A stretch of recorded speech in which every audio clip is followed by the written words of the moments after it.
What if that drink, the one you grab for an energy boost, was actually feeding something? Well, something pretty sinister inside you. Uh-huh. We're diving into some really significant scientific discovery today. Quite shocking, actually. Yeah, truly shocking. A major link found between a common ingredient, you see it all the time in energy drinks, and the growth of leukemia cells. Exactly. And this research, it's definitely sending ripples through the scientific world, and for good reason. So our goal today is to really unpack this, understand what it could mean for you. Right, and separate the solid science from maybe early speculation. We're drawing on some key sources here. Like that big report in Nature, right? Yeah. And info straight from the University of Rochester. Precisely. Plus various news reports covering it. Mm-hmm. And the ingredient at the center of it all, taurine. Something, well, pretty widespread in energy drinks. Okay, let's just get right to it then. Energy drinks, they've absolutely exploded in popularity, haven't they? Oh, definitely. Especially among younger demographics. They're sold as this quick fix for energy, focus, performance. The whole package. Yeah. And initially, the health concerns we talked about were mostly, caffeine and sugar. Right, the usual suspects. We heard about links to heart issues, nervousness, sleep problems. And of course, all the issues with high sugar intake, weight gain, diabetes risk, all that. Yeah, those were the knowns. But now, this new research, it comes from the Wilmot Cancer Institute at the University of Rochester. Mm-hmm. And it puts a totally different ingredient under the spotlight, taurine. And this work, published in Nature, which is a huge deal in science, revealed something genuinely, alarming about leukemia cells. Okay, so what is it? What's the core finding that's so shocking? Well, get this. The central discovery is that leukemia cells absolutely rely on taurine. They need it to grow and survive. They need it, like it's essential fuel. That's exactly what the researchers meticulously figured out. They found these cancer cells actively pull taurine from their surroundings, specifically within the bone marrow. So wait, these cancer cells are like parasites? They can't make their own. That's a good way to put it. The study showed pretty clearly, leukemia cells cannot produce their own taurine. Wow. So instead, they basically hijack it. They take it from the healthy cells in the bone marrow environment. And once they get it inside, what happens? Once inside, the taurine acts like high-octane fuel for a metabolic process called glycolysis. Glycolysis. That's how cells make energy, right? Exactly. Think of it like the engine driving these rapidly multiplying cancer cells. And taurine, it's a critical fuel keeping that engine roaring. So how do they actually grab it? Is it just floating around for the taking? That's where a specific gene comes in. It's called SLC6A6. SLC6A6. Okay. Yeah, and this gene provides the instructions for making a particular transporter protein. This protein sits on the surface of the leukemia cells. And it acts like a gate. Precisely, like a specific gateway, actively pulling taurine from the bone marrow environment right into the cancer cells. So the cancer cells have basically figured out how to install their own private entrance for this fuel, and the transporter is the key. You got it. It's like a doorman letting only taurine in. Okay, this is where it gets really interesting, right? Did the researchers try to, lock that gate? They did, and the results were, genuinely compelling. What did they see? So in their lab studies, using human leukemia cells, and also in mouse models that had human leukemia, they used genetic tools to basically block the activity of this taurine transporter. Stop the taurine getting in. Exactly. And by doing that, by stopping the leukemia cells from taking up taurine, they observed a significant slowdown in leukemia growth. A significant slowdown. Yes, which strongly suggests that this whole taurine uptake mechanism is absolutely vital for these specific cancers. Okay, so leukemia cells have this unexpected kind of desperate need for taurine. But taurine itself, it's not some rare chemical, is it? I feel like lots of people have heard of it. No, you're absolutely right. Taurine is actually a natural compound. It's a type of aminosulfonic acid, and our bodies can generally make it on their own. So it's non-essential, technically. Technically, yes, though we do find it naturally in various tissues. Higher levels in the brain, heart, muscles, and, as this research highlights, also in the bone marrow. And we also get it from food. Right. What kind of foods? Mostly animal products, things like meat, fish, eggs. They're the main dietary sources. And it does important stuff in the body normally. Oh yeah, it has several vital roles. It helps maintain fluid balance, supports nerve function, regulates calcium levels. It's involved in making bile salts for digestion, and even acts as an antioxidant. So it sounds, pretty beneficial usually. Why on earth is it added to energy drinks then, if our body makes it? Well, it's primarily added for its perceived benefits. The idea is it might boost mental focus and physical performance. You'll also see it in things like pre-workout supplements, some protein powders too. Okay, but here's the really weird part, maybe the shocking part.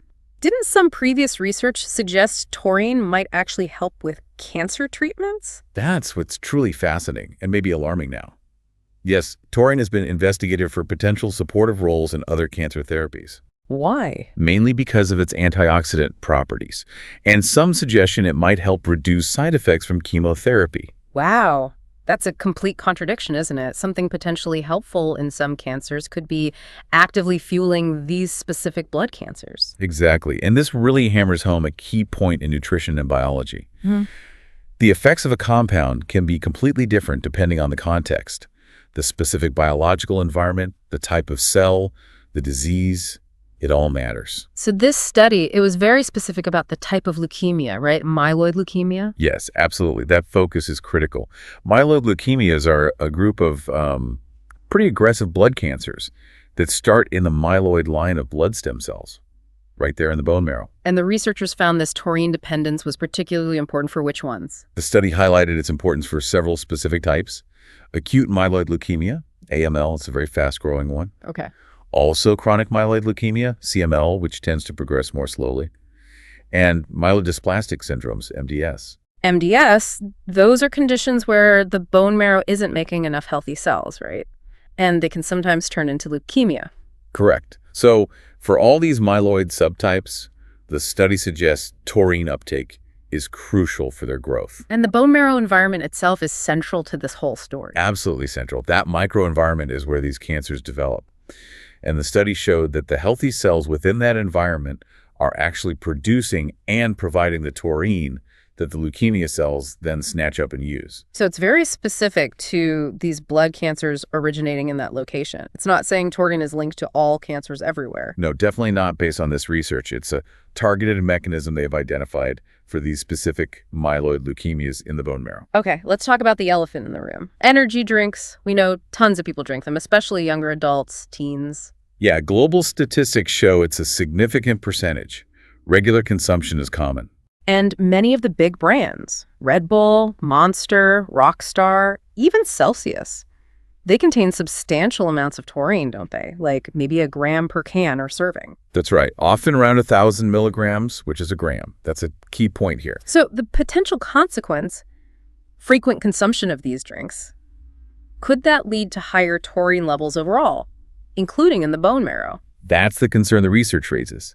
It's plausible that frequent intake could increase taurine concentrations in the body, potentially including that crucial bone marrow environment. And for someone who might already be predisposed to these leukemias or maybe even has early undetected stages, this increased taurine could, theoretically, provide extra fuel for those cancer cells to grow and proliferate.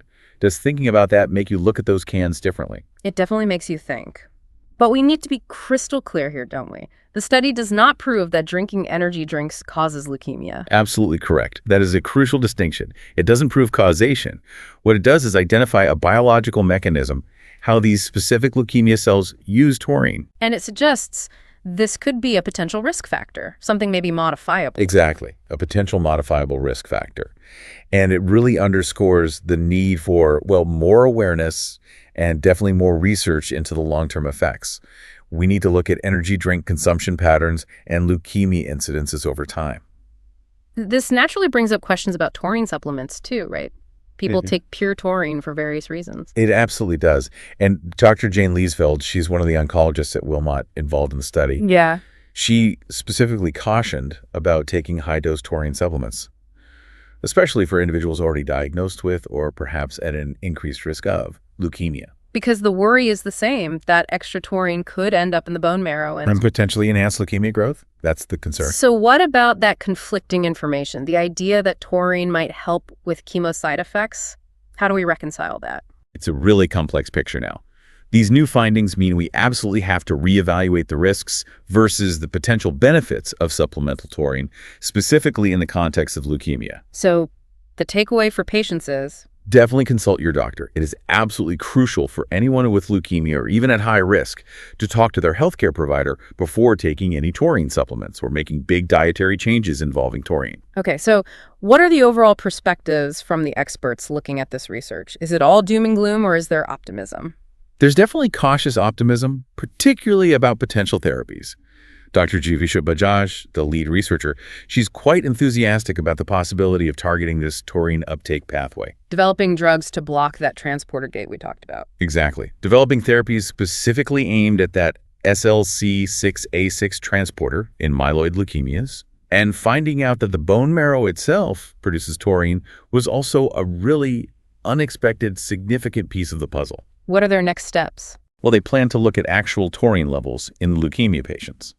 And crucially, work on developing safe ways to block its uptake by the cancer cells. And Dr. Liesveld, the oncologist. She echoes the optimism about the research direction, but strongly reiterates that caution about high-dose supplements right now.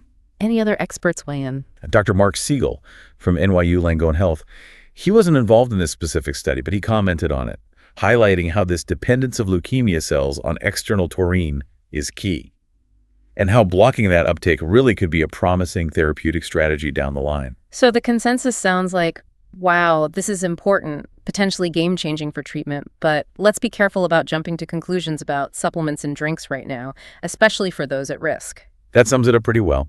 Cautious optimism, a clear call for more research, and definitely a warning flag about excessive taurine intake, particularly from supplements and energy drinks for individuals who might be susceptible. And you mentioned this isn't happening in isolation. There's other research looking at taurine and cancer. That's right. It's part of a bigger picture trying to understand taurine's role. There's even some preliminary evidence hinting at a possible link to colorectal cancer growth as well.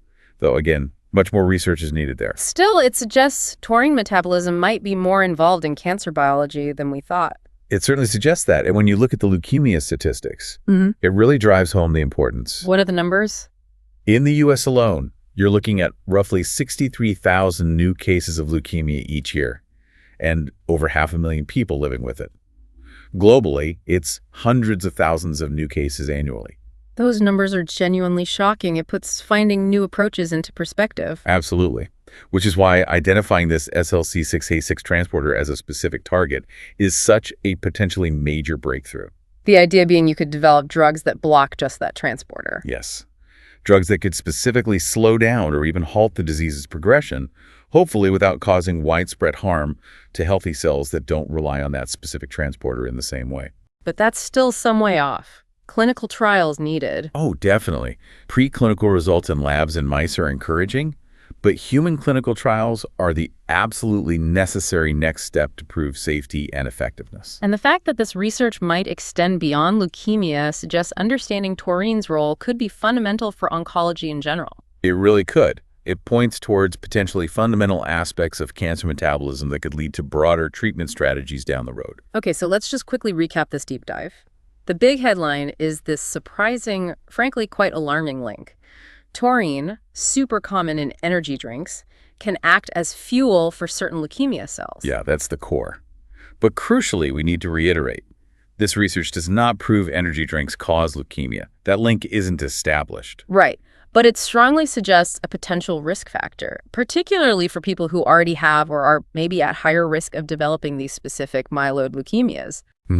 It certainly highlights the importance of being informed, making conscious decisions about consuming energy drinks and also taurine supplements, especially if blood cancers run in your family or you have a personal history. And on the positive side, this research opens up really exciting new doors, doesn't it, for developing targeted therapies against these often aggressive blood cancers. Absolutely, a potential new angle of attack. So knowing all this, will you look at that energy drink in your hand differently now? It makes you wonder what other things, seemingly harmless substances, might be playing unexpected and maybe significant roles in our health. That is definitely a thought to mull over, a truly shocking possibility to consider.